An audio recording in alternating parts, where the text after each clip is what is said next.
Hello, Patrick Summar, my friend Hi, Patrick Robert Summar. Middleton. Hi, Robert Middleton. Welcome to Ordinary Visionaries. Thank you. Thank you for inviting me.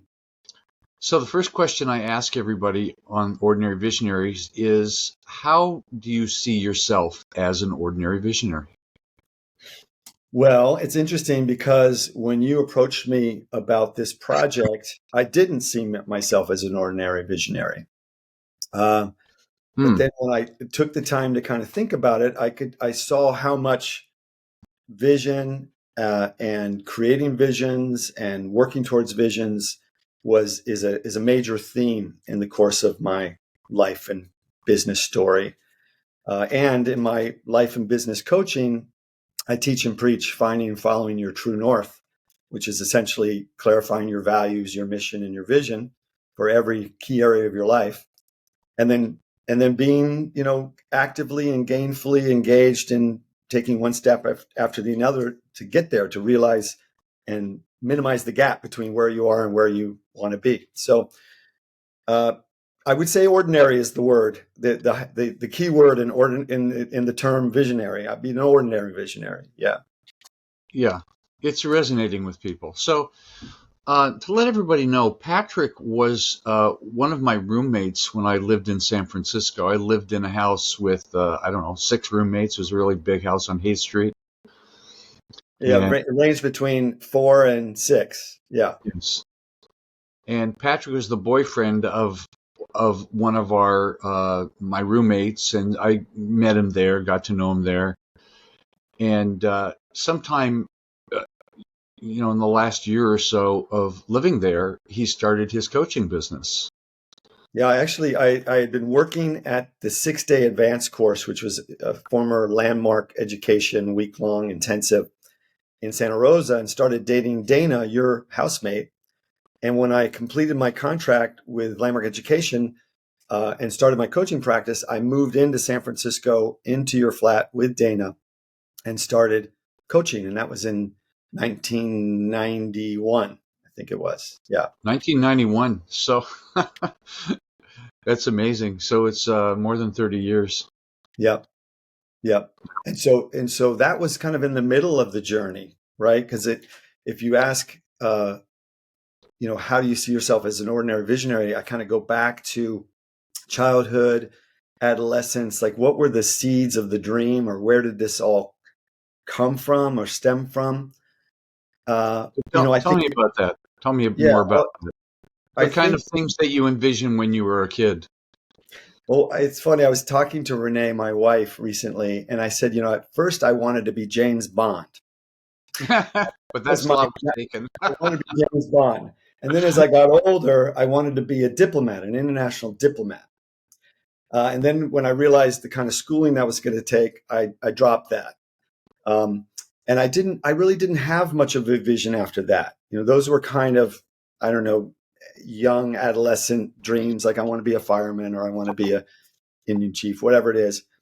But I just knew that I wanted to make a difference. I knew that I wanted to, didn't want my life to be frivolous, and I wanted to be of utility, of service. I wanted to make a difference. So that was a key mission or a theme that took me forward. Right. And I wanted to have adventure, and I wanted to have freedom. There were kind of core values that landed early, that were guiding factors that helped me to know when to say yes or when to say no to opportunities, or how to address challenges, and so on. So that kind of sense of mission or purpose, which was making a difference, but right close behind it, or maybe right out in front of it by a nose, was I wanted to be free. I wanted to be financially free. I wanted to have a flexible lifestyle. I wanted to travel the world. I wanted to study and learn. I wanted to, um, enjoy a free lifestyle. So I started to kind of put the pieces together of that vision. But in my 20s, I really struggled. I didn't have a father figure. I didn't have a mentor per se. I didn't have a coach. And so I was just trying to pay the bills. And so in my 20s, I really struggled. I did lots of different jobs, anything I could find that would pay the bills. So I ended up doing 8 or 9 different jobs from the time I was 18 to the time I was 28. And Wow. at the time, it was excruciating. Like I didn't know, it felt rudderless. It felt directionless. But in retrospect, once I found coaching, it was perfect. I saw that my background was perfect preparation for my destiny, if you will, of being a coach. And it really all started when I took the S training when I was 18 years old, which is now Landmark Education Corporation, the forum. And Right. it rocked my world. I saw these trainers helping grown adults turn their life around with just language, just using ideas, concepts, distinctions. And it blew my mind. It reconciled a lot of drama I had around the breakup of my family when I was a teenager, et cetera. I was able to reconcile it with my father, who I was estranged from. It was amazing. And so a seed of a dream was planted, Robert, where I saw those trainers and I was like, that's magic. What they're doing is magic, and that's cool. And I want to know more about that. So I didn't see myself as a forum leader, but I knew I wanted that. I wanted to suffer less. That was another big thing. I didn't want to suffer. Renee, my wife, jokes. She says, you're good at what you do because you're a wimp. And I go, what do you You're a mean? wimp. Yeah, she says, because you have a low tolerance for suffering, which in retrospect is really true. I had to design a life and a career that was a custom fit for me. So it wouldn't be like a shoe that was too small and every step hurt. That is a really interesting concept, Yeah. Patrick. You have a low tolerance for suffering, so you arrange everything you can so you're comfortable. So I Yeah. suppose a spiritual master would try to make you very uncomfortable in order for you to grow. But Yeah. Well, believe me, there was enough discomfort along the way. It still is, right? right, But seeing those trainers help people get over unnecessary suffering was transformational for me. That alone. I mean, there was all the personal growth and the insight and the tools and the training, but then there was like, you can do that? Like you could actually help people through a conversation like that. I fell in love with that idea.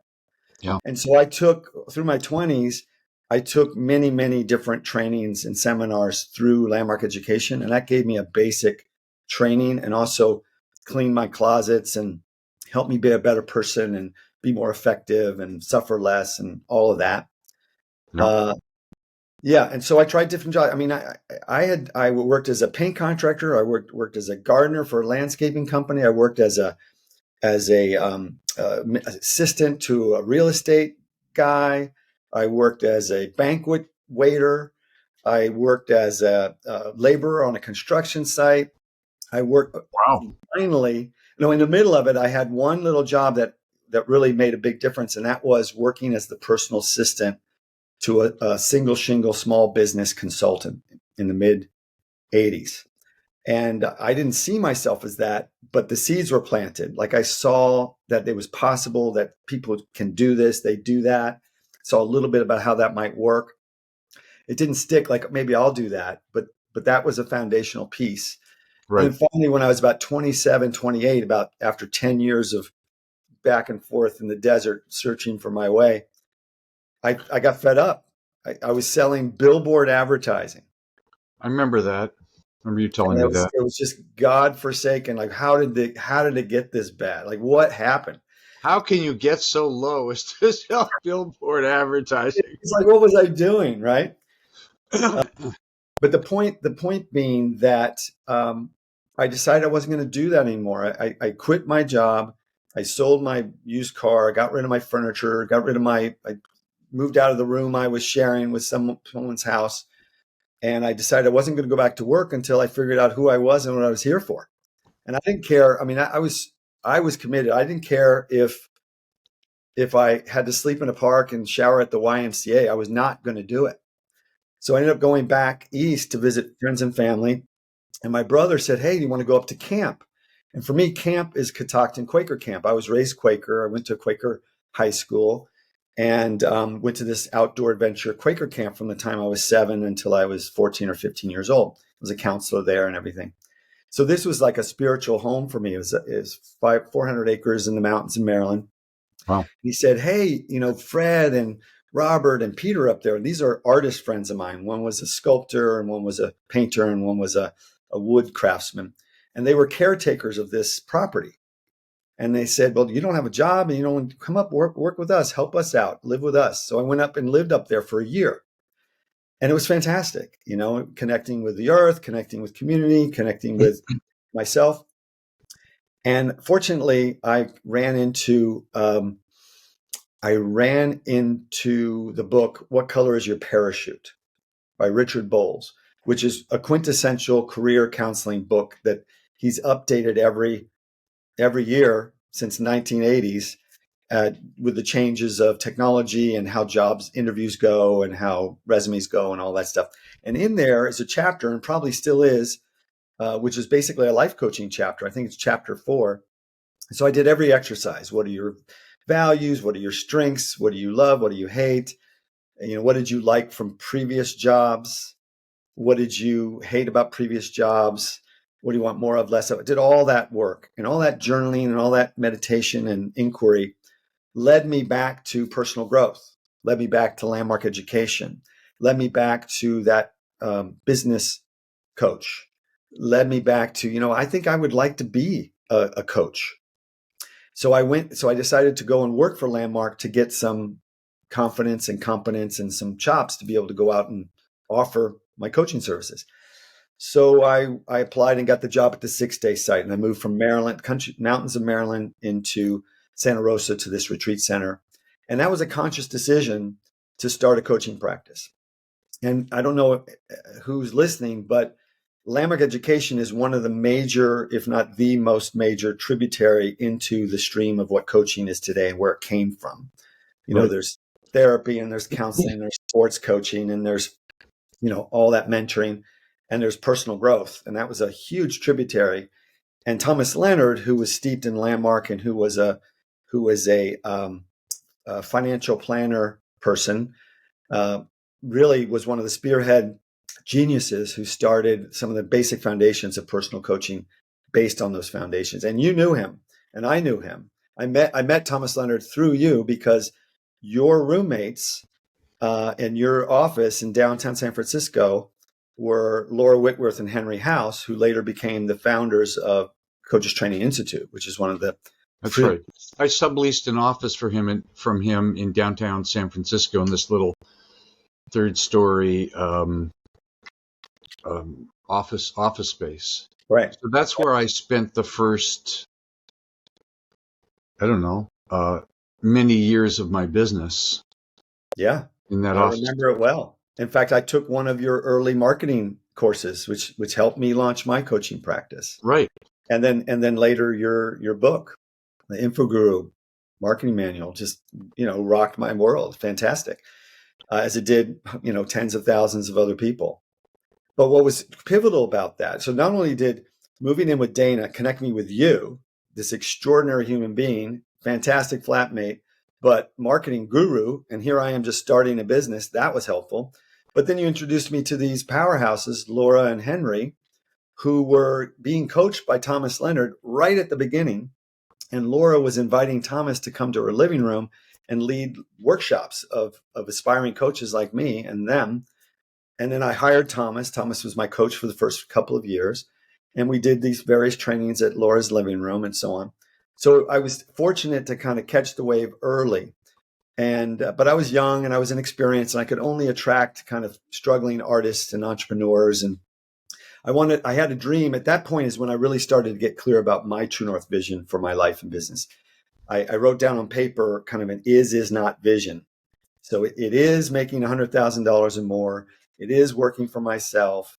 It is having freedom and flexibility, being able to work from anywhere in the world. It is having 4 to 8 weeks vacation every year, et cetera, et cetera. It's not office 4 to 8 weeks of vacation.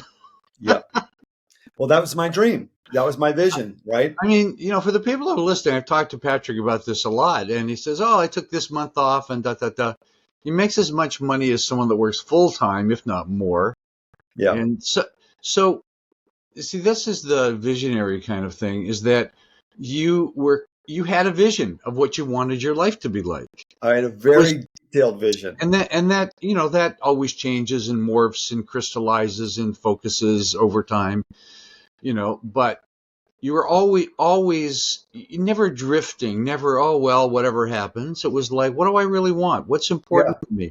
What's the Yeah. lifestyle that I want, et And cetera, so et I cetera. took the aperture of north and clarified my true north in detail, and it narrowed my aperture. So the yes zone went from this to this, Yeah, and that meant, maybe 20 degrees, and that meant 360 degrees of what life had to offer. 340 degrees was not mine to have because I was focused on the 20 degrees that was most important to me. right. Because I had it's a clear blueprint of the is not. Like it was not commuting or office politics or fluorescent lighting or a cubicle or all that stuff. Having a You boss, didn't want to work in corporate America? Gee, no, why I was not? clear about that, right? So, Yeah, but the point though, in terms of being visionary, the most important thing that I did for myself was create that blueprint of my ideal lifestyle, work style, business model, etc. And then because I knew I didn't want to get a job, there was nothing to do but just keep putting one foot in front of the other. And I wasn't going to quit. Like, what was I going to do? Go work for somebody? No. So I just had to figure it out. And so after the first couple of years, as I was going, I was trying to raise my rates to get closer to the 100,000. I was charging $20 an hour. Then I raised it to 25, then I raised it to $30 an hour. And then I started to lose clients because they were at 20 and now I was at 30. So then I asked 6 of them, I said, listen, well, why don't we create a coaching group and we'd meet in our living room at the flat in San Francisco. So I charged them $20 while I charged my regular clients now $40, but I'd have 6 of them and they'd have their coaching buddy and they meet with me, once a week. So right. that was trying to kind of figure it out as you kind of move your way up. And then I was getting frustrated because I wasn't able to attract and retain people with more zeros on the end of their conversations, right? And I Right. was saying, okay, good. If I want to make $100,000, let's do the math. I could have one client that pays me 100,000, or I could have 10 clients that pay me, 8,000 a month, or I could have 20 at 500 a month. I was like, well, right now I'm charging 160 a month. So how do I bridge the gap? So I asked myself, who do I need to be, and what do I need to offer to be worth $100,000 a year, and who do they need to be able to pay it? And so I spent the next 10 years bridging that gap. Yep. And I shared this with one of my clients at the time. And she said, you should work for my boss. He owns a mid-sized company and he struggles, and you've got coaching and you've got personal growth and you've got time management and productivity. Maybe you could be his assistant, project manager, and you kind of coach him, be his Jiminy Cricket. And it's like, okay, well, I need to get experience because I figured that I don't want to work in corporate America, but I do want to work with businesses that have more zeros. Yep. So this work Yep. with privately held companies. So I targeted, kind of zoomed in my niche to meet my ultimate long-term goal. But I didn't have a lot of experience with Did you that. become an employee, or you were, I became an employee. I went or and you were? worked. Yeah, I remember that now. Yeah. Yeah. So I wrapped up my coaching clients. I think I might have moonlighted for a couple of years as I was Yeah. working the job. Keep my fingers and my toes in the water. But I went and worked for him for 2 years, this business owner, and really got the education, the training, the exposure, the peek behind the curtain under the hood of business owners' challenges and lifestyle and work style and what they deal with. Really got to spend 2 years steeped behind the curtain with him, dealing with what he's dealing with. And that was brilliant training. So then I was going to go out and start my coaching practice again. And then my buddy Dale, who was working for Interaction Associates, which is a management training consulting company in San Francisco. Actually, Oh, they're right. now. Oh, right. Yeah. He said, I know you want to start your coaching business, but I'm working for a training company that has trainings in leadership, coaching, meeting planning, facilitation. All this stuff would turbocharge you if you learned it. There's no opportunity to get a job as a consultant. You'd be great at that, but they have enough. But the CEO is looking for a personal assistant, and you've got experience as a personal assistant. That can get you in the door, and then you can get trained and exposed to all this stuff, and then go out and start coaching and charge a lot more money. I said, that sounds good. So I went and applied and got the job. And I told him, I'll be here for 2 years because I'm only here because I want to get trained, start my coaching practice. He said, I will make sure that you get trained in all our materials, but you got to promise me 3 years as my assistant. So I made that deal. and it paid off. And so I was his personal assistant project manager. And then I, on the side, would go out and lead trainings for Apple and Wells Fargo and all these big names. So you got trained in leading some of their programs. Their programs. Yeah. Right. So I learned the material so that I had that in my toolkit for my own life and business, but also to be able to offer to clients later. And then I was teaching leaders in these big companies. And so it really gave me the confidence and competence I was missing 5 years before to then go out in 2000 and restart my coaching practice. And instead of charging $160 a month, I charge $500 a month. And then I worked my way up to now where I charge $3,500 to $5,000 a month, depending on the size of the business and the opportunity. Right. And that took time. It took time. But the point I think about being the visionary is I just kept that in sight. And so it's interesting because it was a sacrifice to take that job, to take those jobs, because I was commuting, I was dealing with I was doing all that stuff I didn't want as a work style. Yeah. But interestingly, it was a sacred sacrifice, meaning like sacrifice comes from the same Latin root as sacred. Oh. So if you think in a religious context, if you're sacrificing your animal nature to honor God's will, the values, the virtues versus the sins, as it were, then you're happy to sacrifice that for some higher authority or some higher good. For me, the higher authority was more secular. It was to be free. It was to have this vision fulfilled.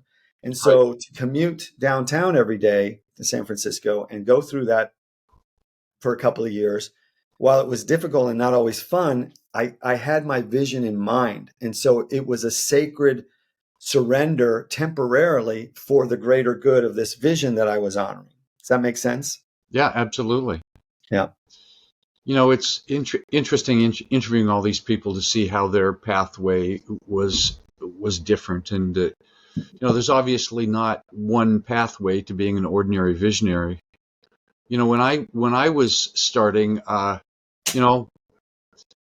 I started with creating a little time management book and selling that book and then leading courses on it.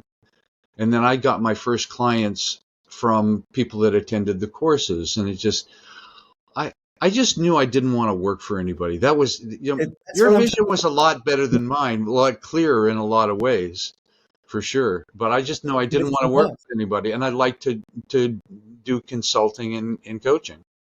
Yeah, and that's enough. That principle, not a job, is enough to eliminate all kinds of options. It narrows your focus, and you figure it out like you did. Like you figured it out chapter after chapter, layer after layer, learning from your mistakes, growing, learning from the feedback you got from people, all that.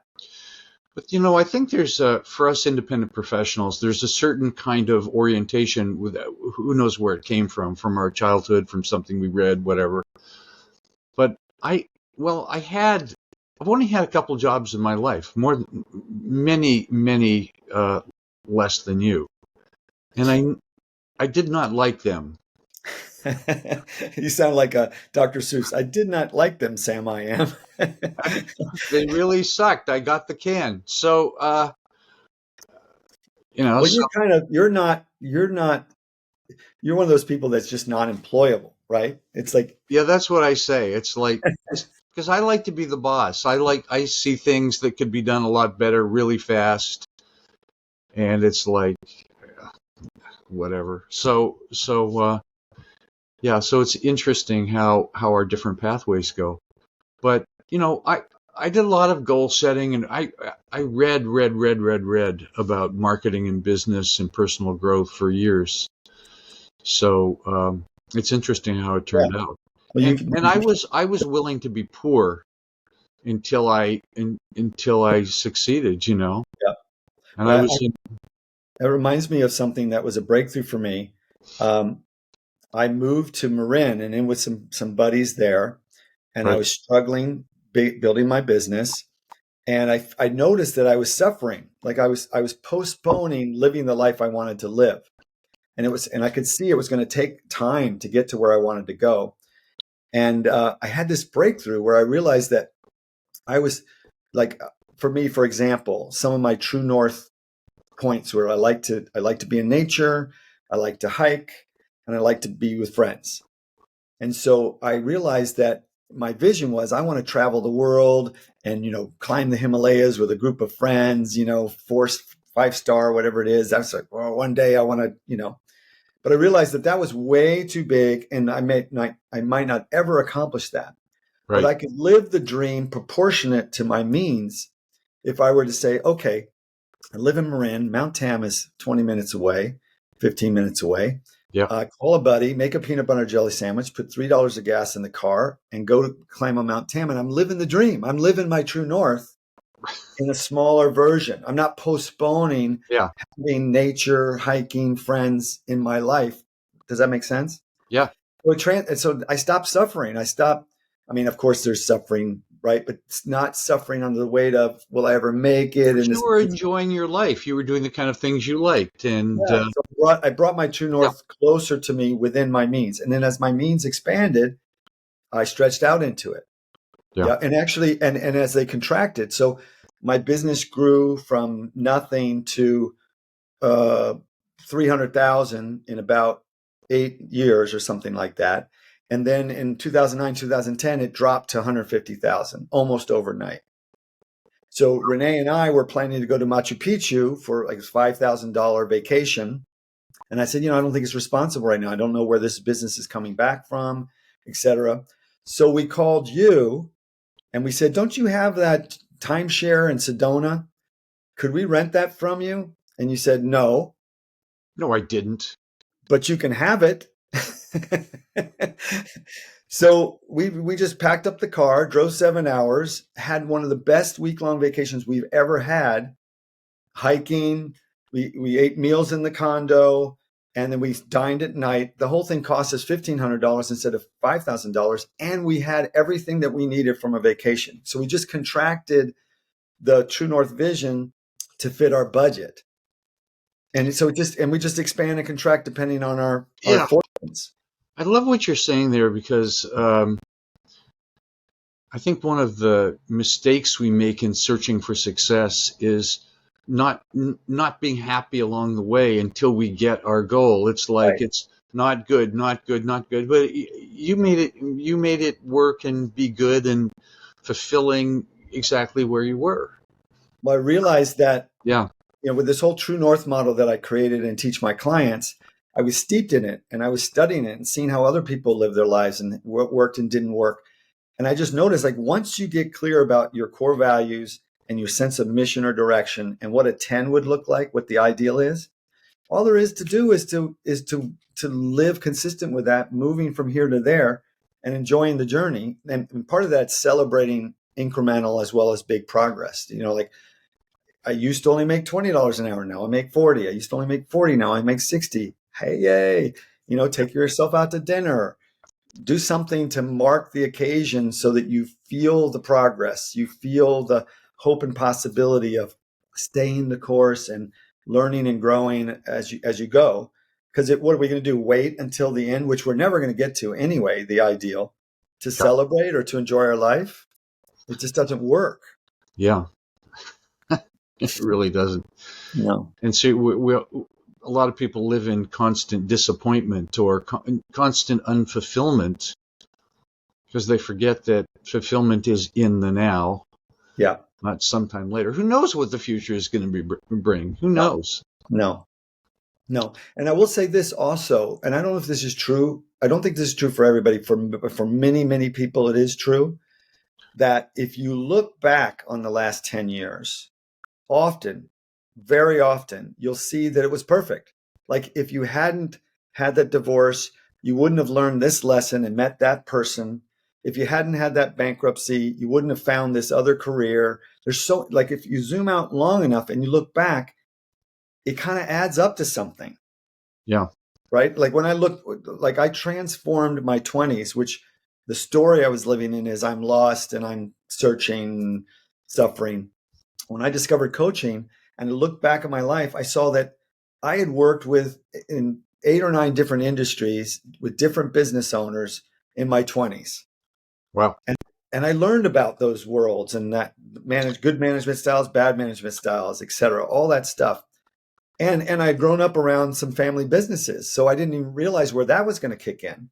My mother was a wallpaper. I had two uncles that were paint contractors. I had a grandfather that had a Mediterranean delicatessen. My father was a health food distributor. So you absorbed that subliminally in some ways. It's like you just were. Michael Phillips calls that tradecraft or something. That you just trade skills. Yeah, The exchange of money for work and da da da. Some people don't have any clue about that stuff. yeah, They couldn't own a business. It's just not them. They want to yeah, be given a job, do the job the best they can, which is fine. yeah.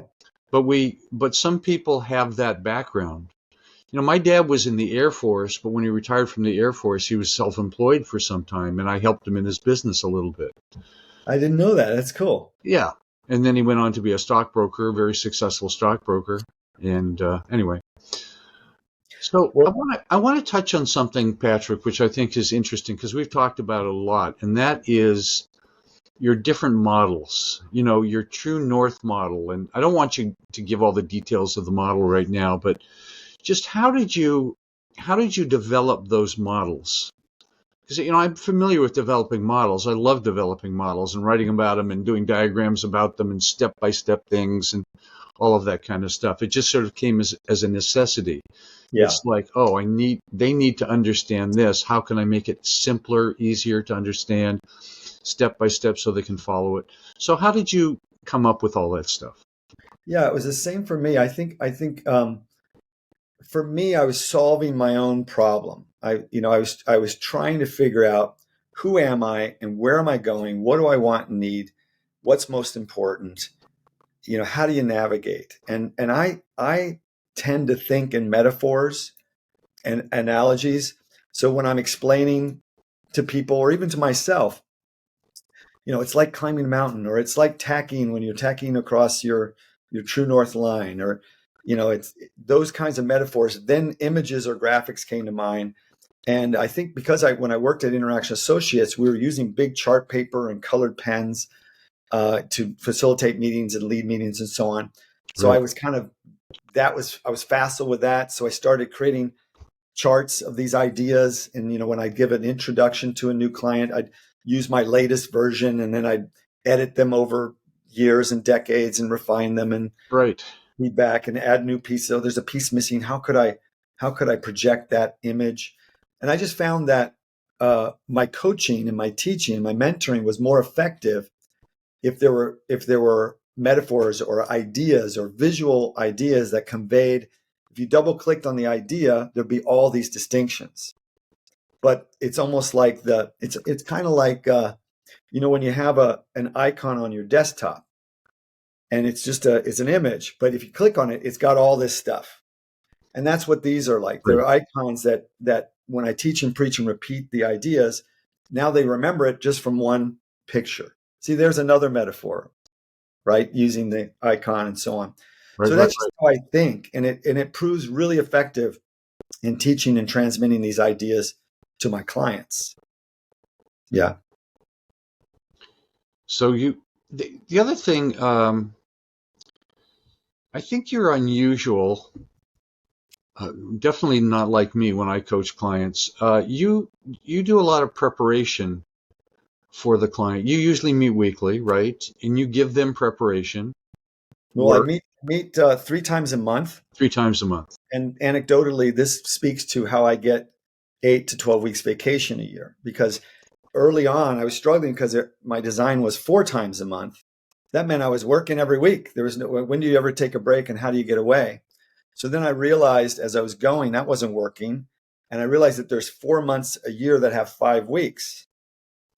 So I basically told my clients when they started with me, there's 4 months a year that have 5 weeks, and those will be taking a break from our coaching during those fifth weeks.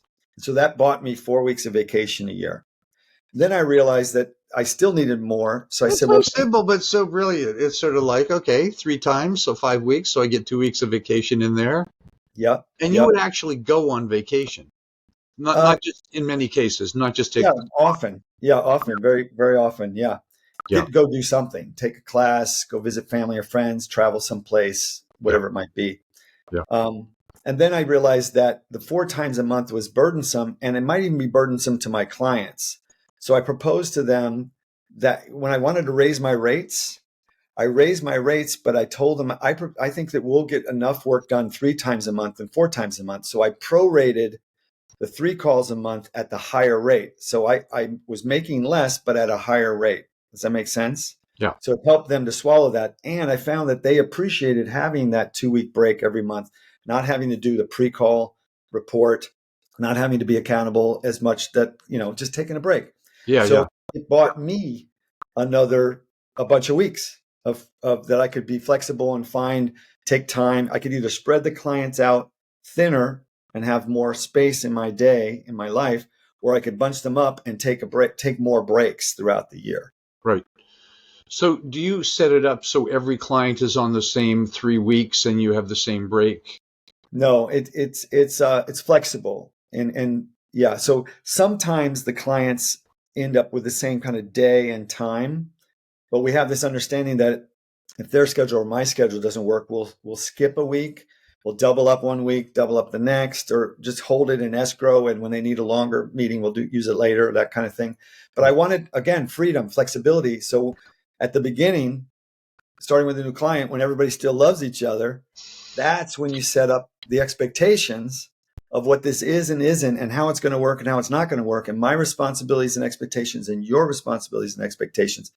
So I tell them, I travel a lot and I'm taking workshops, and so there'll be times where I'll say, hey, next week, let's skip next week and we'll double up the next week. And so I take it all away, all the complaints and all the worries. And I just tell them this is how it works. And they're like, oh, okay, that's how it works. So you make it flexible. Yeah. So Patrick, I'm always curious, given my marketing coaching background, what have you found the best ways to get clients? We've talked about that a lot. Over the years, giving you ideas, meeting people, connecting with people, this, Yeah. that, and the other. So tell me a little bit about your client finding process. Well, the thing that's worked the best is to underpromise and overdeliver to your existing clients, and to make sure that they are like, wow, that's some of the best money I have ever spent. So, and one of the ways I do that is I measure where they are on a scale of 1 to 10 in their areas of concern when they hire me. And then I get clear about what a 10 would look like ideally. What would it look like ideally? And then I help them clarify strategies and action plans and next steps.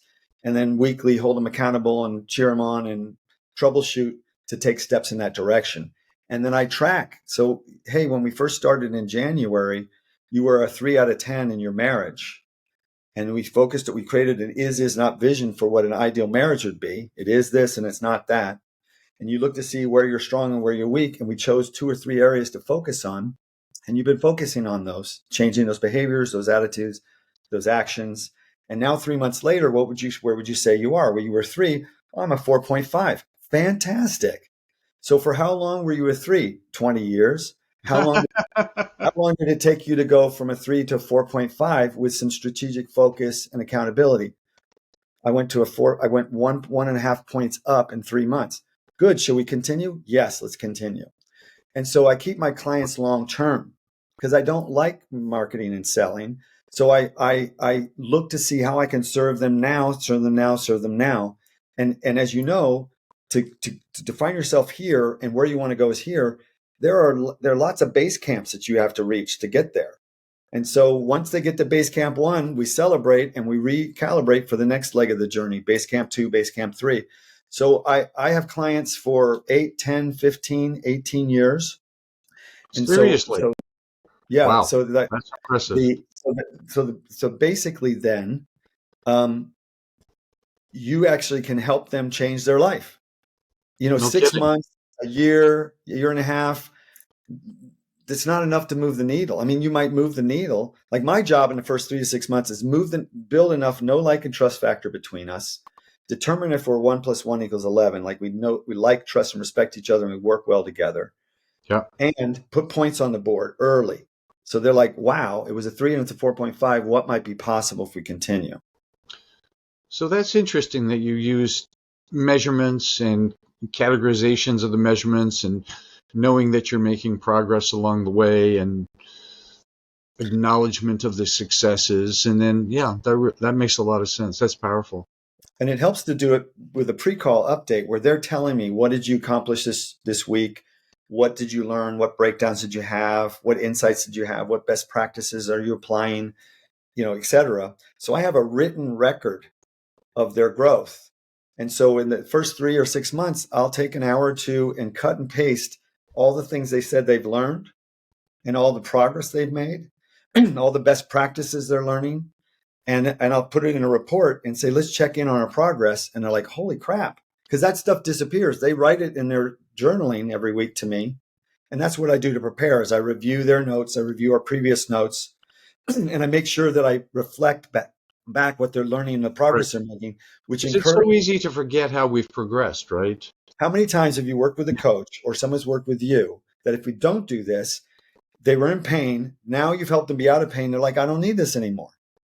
And my point is, some people think, well, it's out of integrity to keep them long term. I disagree. It's out of integrity if they don't have the next thing they need support with. But we always have the next thing we need support with. And it's a lifetime of learning and growth and becoming wise and breakdown, breakthrough, breakdown, breakthrough, breakdown, breakthrough. Yeah. And you work on so many different areas. So that gives you a lot of opportunity for growth in many areas. Yeah. Working on your cash flow, working with your employees, working on your, the one thing that I remember from several conversations is often you'll work with an entrepreneur that's been working their ass off for years and doesn't have personal time, doesn't have vacations. Marriage is on the rocks. They're out of shape. They maybe don't have a good relationship with their kids. Exactly. Yeah. And so you see that person holistically because, it's not that you just want to make more money in your damn business. That's an important thing to have, but you want to have a life. So you really help people have a life by looking at all of these things. Yeah. And it's teaching them what I did for myself in whatever, game they're playing. Right. And so I call myself the business coach with a whole life approach. Right. And so when I start with them, I use the life wheel, the 8 core areas of life, and have them measure on a scale of 1 to 10 where they are. And then we identify where's the most acute pain. Let's go resolve that. But for example, it's often a marriage. So they're hiring me almost always to help them with their, can you get my team to do their job? Can you help me be more productive? Can you help me figure out how I'm going to take a vacation? And but I'll use whatever is most presenting issue to teach them the basics that they can use everywhere else. So if it's marriage, so how can you celebrate and appreciate your wife better? How can you listen better? What are the breakdowns in this is not, what's not working? Good, let's focus on that. Good, notice that your wife has noticed a difference. Now, what if you were to use those same skills with your leadership team, with your employees? What if you were to listen better? What if you were to give positive feedback? What if you spend quality time with them? What if you were to acknowledge and appreciate and respect them? What if you were to lean into them versus take them for granted? And then boom, right? Or I teach them how to do it with their team. And I say, well, how about you use that with your kids and your wife? So it's looking for, because basically it's, what is it to be a healthy, successful, effective leader of your own life and the life of others around you that you care about? Those are universal skills. You can just apply them wherever it's needed in their whole life. Patrick, you make it sound so easy. The concepts are so ingrained in you. You can talk about this immediately. You've owned this stuff so thoroughly. But Renee says, Patrick, congratulations, you're a 30-year overnight success. I love that because she's seen me struggle and slip back down and climb back up and slip back down and 2 steps forward and 1 step back. Yeah, but you're on a roll. You're on a roll. Yeah. So in working with, it's interesting, all these different facets of people's lives and businesses that you can address with the same basic model. Yep. You found there's 1 or 2 areas in a business that are the most difficult for clients, the ones they resist or the ones they struggle with the most and give them the most problems, or is it completely different for everybody? The thing that comes up, Robert, is just communication. Like, if you think about having breakthrough sustainable results in your life, if you think about this is an image I got from Interaction Associates, a pyramid, and you put results up here, but they're built on the foundation of clear and appropriate process and loving, respectful relationships, right? And so most of my clients are part of the Western civilization's American capitalist, materialistic, God Almighty dollar worshiping, tribe. And so it's results at all costs, but they're not paying attention to how they're getting the work done and how they're treating people along the way. So Right. for me, I don't focus as much on the results. I focus on teaching them process and teaching them to be better people and communicators in relationship. And that serves everything. Right. Does that make sense? Yeah. So I think that's so interesting because, the measure of success in our society is how much money and success you have, the size of your home, all of these symbols of success. When you kind of transcend that and Yeah. go into the quality of life, Yeah. it can give you the life you want, and the symbols then don't become so important. I mean, some people are just really attached to symbols. Look, I buy a new car every year or something, some bullshit like that, right? And my clients, when I start with them, sometimes are like that. And I say, well, hold on a second. First things first.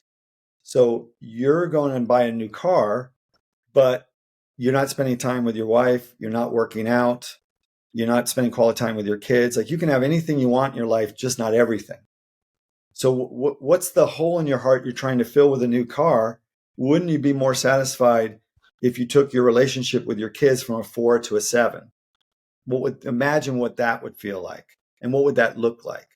It might mean you need to work less or you need to work smarter. A classic story about this is I was working with $100 million contract engineering company, a company that builds highways. Wow. And with the owner was overweight, on the verge of divorce, frustrated, burnout, etc. And I remember early in the engagement, I asked him, did you ever go home at 5 and have dinner with the family and have weekends off? Did that ever happen? He said, yeah, I was like that about 5 years ago.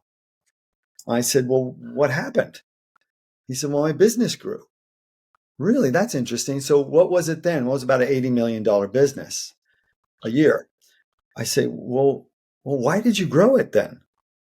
And it was quiet. He was quiet for a minute. He was arrested by the question. He's like, well, isn't that what you're supposed to do? Aren't you saying what do they say? The person with the most toys wins. Yeah, Guys with the most toys and money wins, right? caught up in which is just insane. That's right. They're caught up in what Lynn Twist calls the 3 toxic myths in her beautiful book, The Soul of Money. That more is better basically is the number one. And we don't question that assumption. And I'm the only person in their life saying, wait a second, pump the brakes. What's your life about and what's more important? And how much are you suffering over your marriage and your health and your parenting and whatever?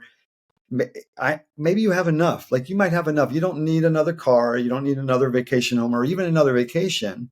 You need some more quality, not quantity. So preaching and teaching these ideas over months and years helps them to right size their expectations, right size their business model, to work smarter, not harder. And that's where the facilitative leadership training, which I got from Interaction Associates, comes in, because I teach them to be better leaders, and then I teach their team to be better communicators, process managers, facilitators. And then the business owner is able to step to the side and trust that the leadership team will carry more of the weight. So instead of being a key man or woman organization, it becomes flatter. So they're the final decision maker, but the responsibility is shared over more shoulders. Now they're able to run the business from the golf course or from their volunteer project or whatever it might be. Patrick, have you ever thought of training other people in your coaching system and approach? No. Or is this going to die with you?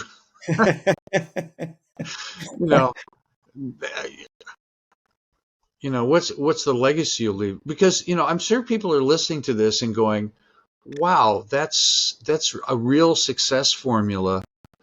And it's not about you making more money, but you do make more money. It's helping them being more fulfilled, more successful in Yeah, all areas of their life. And yeah, I'm thinking if I could wind the clock back and learn some of those things, yeah, I would definitely want to do that. I just focus basically on how to get more clients. We talked about all sorts of yeah, aspects of that, but it's such a rich kind of work you're doing that makes such a big difference. yeah. Well, it's interesting because we've talked about this. I'm kind of in a transition. I'm 62. I think that's right. Maybe 63. I can't remember. And I'm starting to transition. It's kind of like I've helped many clients retire, sell their business, turn it over to the employees, and and then create the third chapter, or the last leg of the journey. And what would that be? And the way I talk about it, sometimes you've heard people say from success to significance, from me to we, right? So they've handled me, they've handled their success. So what's next after that? Well, first of all, usually the process that I go through with them is self-care and spouse care, which are the same thing. Take care of your spouse, take care of yourself. It's a beautiful little centrifugal force. But patch that in your life, and then look up and see, well, what's the next project or creative expression or contribution that I might make, which can add meaning and joy and appropriate level of challenge to the next chapter. So I'm at that place where I'm just starting to turn a corner where Renee and I may have enough. We may have enough for retirement. We may have enough in case there's an emergency, whatever, or I can see it from here. So then you look up and go, okay, well, what's next? Do I keep doing what I'm doing? Or is there something bigger or different or smaller? What is it? I do know that I want to have more spaciousness, even more than I have, more contemplation, more reading, more study, more meditation, more time in nature, more quality time with extended family and friends. Um, and I'd love to find ways to democratize the content instead of helping a few wealthy clients, mostly rich white men, get their proverbial together. Yeah, right. Nothing wrong with that, but it feels like maybe I've been in training. That clientele has trained me with this body of work, which I have kind of loosely outlined for a book potentially. Maybe I can create a workbook that people could do. I could give away on a website or something like that. To your point, maybe there's a legacy. Maybe I can codify it some way so that as a self guided something. But I notice this is coming up at a time when I'm not feeling motivated to get it up again, so to speak. Like that's a whole project which takes energy and focus, and then there's do you launch it, or so you got it, but now what? Who cares, and who's going to read it? So Yeah, that's a little bit daunting.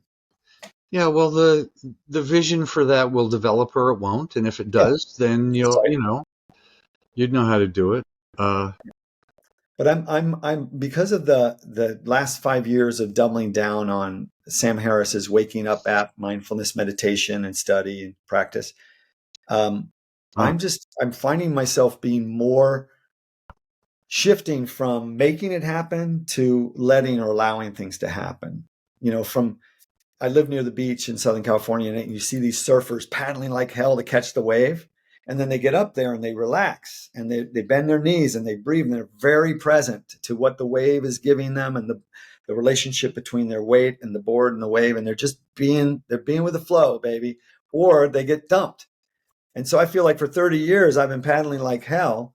And now I'm kind of getting up on the wave and wanting to just surf to the beach. And I don't know what that's going to bring. I don't know what that's going to, I don't know how long I'll be here. Renee and I have friends younger than us that are getting sick and dying. Who knows? yeah, Right. So and I you've don't know got if health I've got problems. 2 years or 30 years. I don't know. But I do know I'm shifting or downshifting from, efforting and making it happen to let's see where the way naturally wants to go. So this book, I've got, poking away at it, but I'm not bullying myself or bossing myself around to do it. I'm not shooting on myself about it. Yes. And it'll happen or it won't, right? And I'm okay with that. Yeah. Actually, I'm not exactly okay with that. I'm 90% okay with that. 10% feels like I'd love to see you get that book done. it But feels I think you finding a book coach would make a big difference. yeah, Just yeah, like, we don't know what we don't know, true. and a book is very multidimensional. It's not just writing it, it's getting it out there, it's Yeah, publicizing it, it's yeah. whatever. Most people that write books don't sell very many copies. No. Yeah, I wouldn't expect to sell many. In fact, I had visions or dream of a bigger, detailed self-help book. But then I read about the facts around reading, particularly with the younger generation. Nobody's reading books covers to cover anymore. Books sit by people's bedside table and they peruse them or they dip into them or they read a chapter and then they never finish it. So maybe it needs to be more graphics with less writing, exercises, hope for the best. So I went from a 200-page self-help book vision to a 50-page workbook with one page is the graphic and the other page is 3 pages of teach and here's your next step kind of thing. Yeah, Because that might be more digestible, particularly for the younger generations. yeah. That whole thing about books is interesting. I read all my books in Kindle these days, so. And some I finish, some I don't. Yeah, If it doesn't pull me along, often I don't finish it. But yeah. I I will ran say, out of space for books in my house, so I'm all digital. I have no space for record albums anymore. now It's you all got now you digital. got digital clutter. What? Now you got digital clutter. It's organized. It's no problem. Good, good, good, good. All my books are in this little machine, right? Anyway, Well, I want to say something else about the flow. So I've been experimenting this last year or so with that and noticing through the mindfulness practice how habituated I am to figure it out and to solve it and strategize and plan and work and discipline yeah. and so releasing as that comes up and going with the flow. And I've had some near misses where, for example, Renee and I were on vacation and we started a conversation with the people next to us at the beach. And he's a successful business owner and she's a very successful financial planner. And what do you do? Oh, that's interesting. I share some of my ideas like I'm sharing with you. Oh, that's fantastic. That's great. That's really helpful. She goes, you know what? I think you might be great doing a True North introduction to my clients. This is the financial planner. And I said, yeah, that would be a good match. And she said, well, let's talk about it. Maybe, This was a conversation on the beach. yeah, because I was sharing, looking for ways to get the content out, but not have to get it up to do it. Like find people that already have audiences, find people that already have a need, partner with them, bring it, and there's a firewall between me and the public. They handle enrollment, they handle refunds, they handle complaints, they handle, wait a minute, what is it again? And where is it again? And they handle all that stuff. And I just show up and love on the people and give them what I got. So I shared that with her. She said, well, maybe I could do that with you. And if it goes good with my 30 clients, we could talk to the bigger organization and you could be our guy, and you could do it on video, whatever. And then So what that's happened out of all of this? nothing so far. But Nothing. my point is that wasn't me trying. That was something opening up just out of being there to be of service. Sure, sure. And it happened on another vacation. Renee jokes, she says, we need to go on more vacations to get more business opportunities. I was talking to this lady around the fire, and turns out she owns a consulting company in Tanzania. We were there on safari. Tanzania. And I said, you know what? I think you need my help. They were only a $1 or $2 million consulting company, but I said, let's do a Zoom intro of my True North model with your partners who you're struggling with, and maybe that'll help you true yourselves up. Would you? Yes, let's do it. Her senior partner, her oldest sister, is the learning chair for Entrepreneurs Organization International. And so she said, this is great. Maybe you could come and speak to our organization. Again, nothing's yet come of it. It may not come of it, but they're me just loving, supporting, stepping out, going with flow, not efforting, not trying to finagle or manipulate or sell, just being of service and looking for those opportunities. So who knows? Maybe the best is yet to come in terms of impact, maybe even income, with an approach that's gentler and more out of surrender and out of service and out of love, and not out of fear. I don't have enough. I need to get the next thing. I need to wrangle the most money out of this next engagement, or all that stuff. Right. And maybe it's what got me here won't get me there, right? Maybe what got me here is good. I need to honor it, but it's time to transition or mature to the next, Right. I don't know, operating state. I don't know. I'm still in the goo phase. I'm somewhere between the caterpillar and the butterfly. Or perhaps an eagle. Yeah. Patrick, it's been great having you as my friend, and all the conversations we've had. You've helped me in my business as well. We've done many retreats, getting together and talking and brainstorming. And out of one of those several years ago, I created my big program, my mastery program that Yes. catapulted my business to the next level. So I remember that we were in my living room, dining room with the charts on the wall. And yeah, I have pictures of that. yeah, that was awesome. Yeah. Yeah. Well, are we winding down? Because if so, I want to thank you for something. Yeah, we are winding down. So Renee and I were talking about our lives and looking back on the inflection points, like where we got an invitation, we said yes, or we said no, Yeah. or we read a book, or we didn't read, whatever, those times where it changes the whole trajectory of your life. And meeting you was one of those. I would not have this incredible, I don't know, I can't imagine having this incredible life that I've built had I not met you. You were one of those inflection points. You with your marketing love and passion, you with your solo entrepreneur successful business as a model, as a possibility, as hope, you with your close friendship with Laura and Henry and me meeting them introducing me to Thomas Leonard, getting the support I needed early in my coaching practice. I mean, if I hadn't met you, who would I be? Where would I be? And it's just amazing how individuals in our life are integral to everything that came after. And you're one of those people, and I love you dearly. You're my brother. I have enormous respect for you. You're a genius. Everybody knows it. You're brilliant at what you do. You found your true north and you doubled down on it and it paid off. And you've helped hundreds of thousands of people.